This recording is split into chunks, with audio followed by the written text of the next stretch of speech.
What's up guys, and welcome to Navasota, Texas, and welcome back to the BMW E92 M3. This is a 2008 model year with a manual transmission, and the owner Jonah has been nice enough to give me the keys to take this thing for a spin and rev out its 4-liter naturally aspirated S65 V8 engine to 8,300 RPM out on some wide open Texas roads. Jonah mentioned he bought this car for around $20,000, and that's because it's a higher mileage, somewhat rough around the edges example. He bought this to build into a mild track car, so he's done a few mods to it. I'll put the list in the video description, but we've got a Bimmerworld Race axleback exhaust, an aftermarket air filter, Powerflex diff and sway bar bushings, solid subframe mounts, Euro MDM coating for the traction control, and here's the really important part, AST 5100 coilovers from a Continental Grand Am car. This uses 8 kilogram Hyperco front springs and 12 kilogram Swift rear springs. We've got ground control camber plates and a full OEM suspension refresh. So even though this car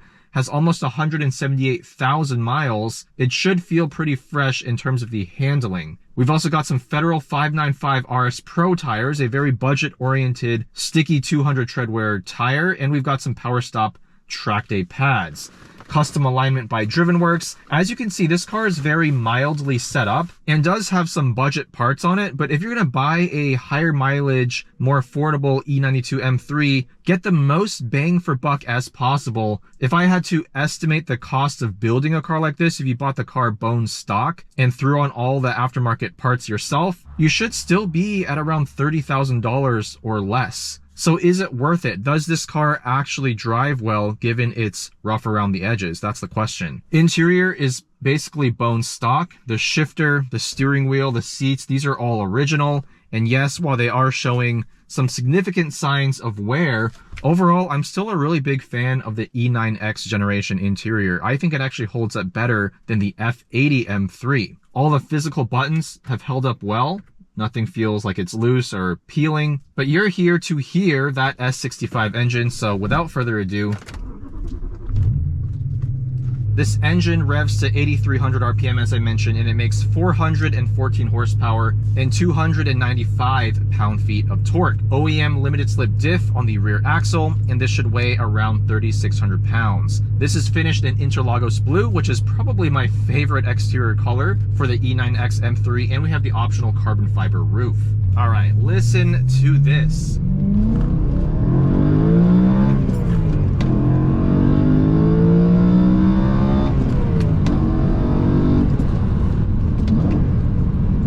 Love those downshifts.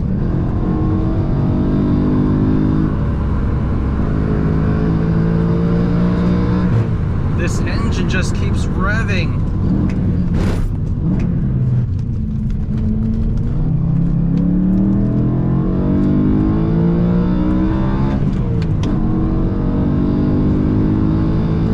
Surprising grip from these Federal RS Pro tires. For a rear-wheel drive car with over 400 horsepower, this actually puts the power down very well.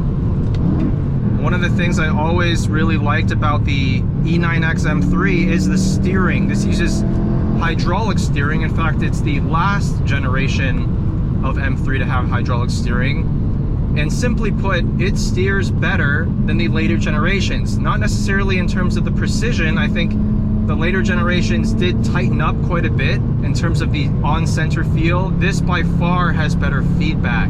You feel the bumps, the cambers, and you get better information about the tire lateral grip, the load-up behavior in the middle of the corner. This wheel actually weights up with lateral Gs.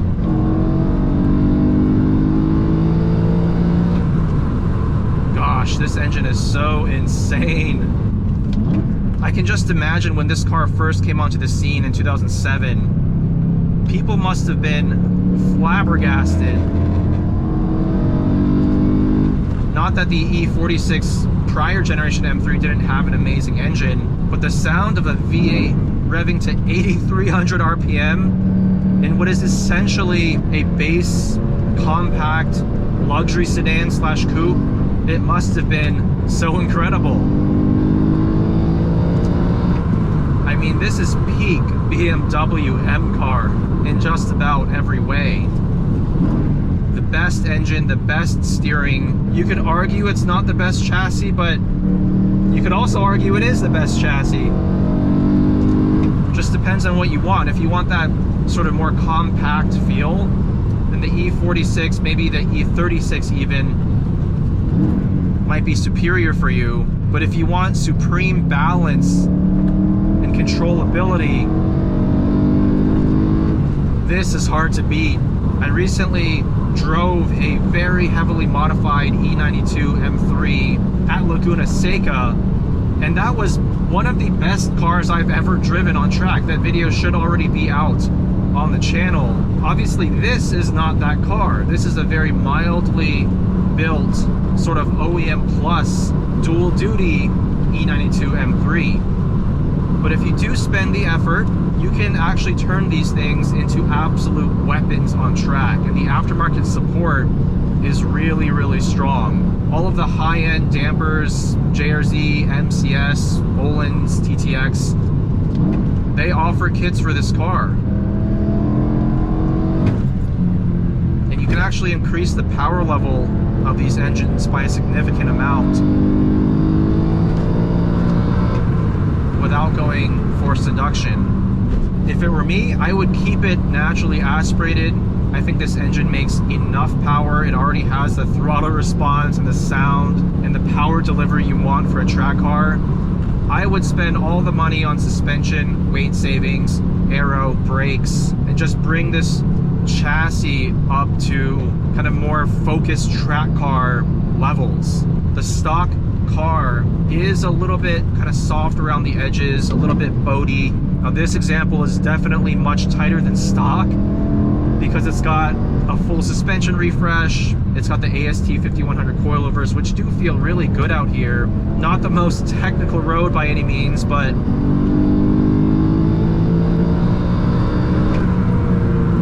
still, you can just feel the body control and the bump absorption of these dampers is quite good. Like right there, one and done over that bump mid-corner, no issues at all. Gosh, this engine just doesn't stop revving. Every time I hear that high-pitched wail, and I think to myself, okay, it's time to shift. I look down at the tach and I'm at like 7,000 RPM. Still another 1,300 to go.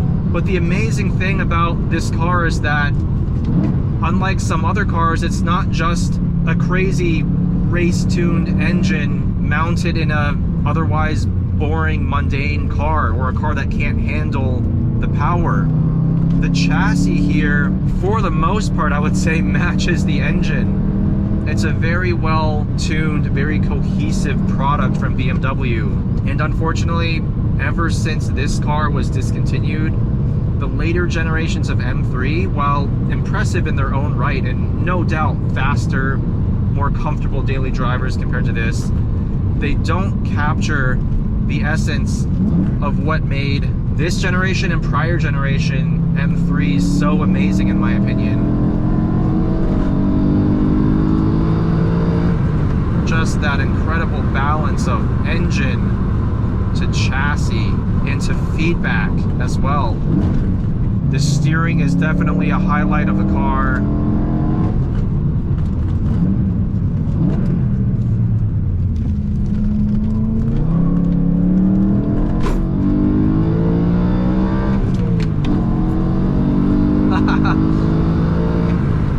Oh man, this is good. This is so good. And it's proof that you can get a higher mileage example as long as the key maintenance pieces have been done. The throttle actuators, the rod bearings. I mean, these cars can be solid. Don't expect Honda or Toyota levels of carefree and low-cost maintenance, but as long as you do your homework, as long as you choose a good example, or at least budget for the major maintenance items, these cars can be quite solid. If you were to blow the engine, and I have friends who have done that, even with well-maintained cars, it's probably going to cost you close to $10,000 for a replacement engine, so definitely not cheap.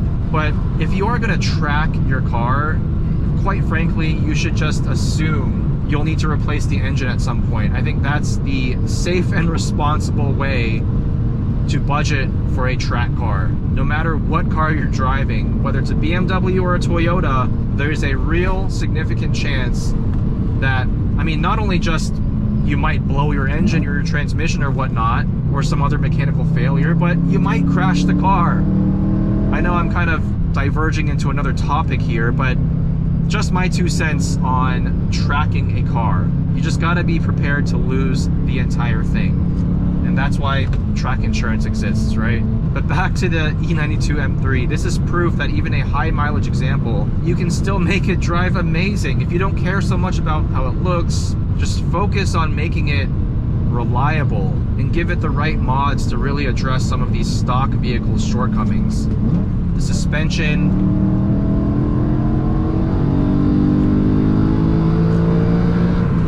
and the brakes, I would say. Jonah has just done some upgraded pads and fluid here. On track, I'd imagine it should be okay, as long as you don't run overly sticky tires. I would also recommend upgrading the shifter just to tighten it up a bit. There's lots of aftermarket solutions for that.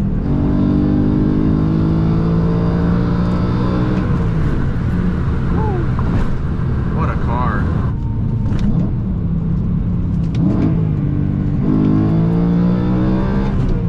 Gosh, I can't get over this engine. Sounds pretty good with this exhaust as well. These actually came with stock electronically controlled dampers, which were never very good. I drove a stock example once. I lived with it actually for a few days.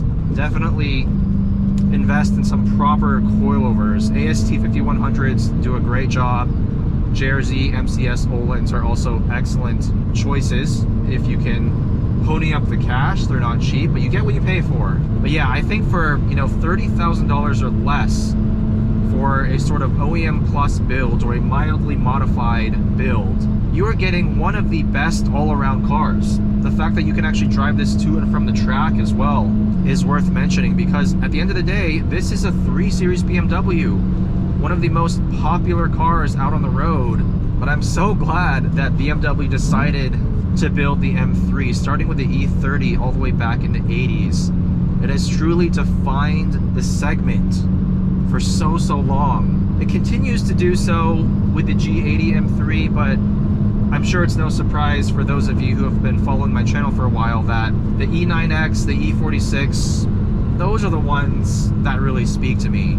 I always go back and forth on this E46 versus E92. Which one would I buy as a track car? Right now I'm thinking E92 is a pretty solid option, but I'm sure that'll change once I drive another E46. But anyways, a big shout out to Jonah for letting me review this high mileage budget build E92 BMW M3. Let me know what you think about this car. Are there any tips for making these cars reliable out on track, especially if you get a higher mileage example? Thank you guys for watching as always, and I'll see you in the next one.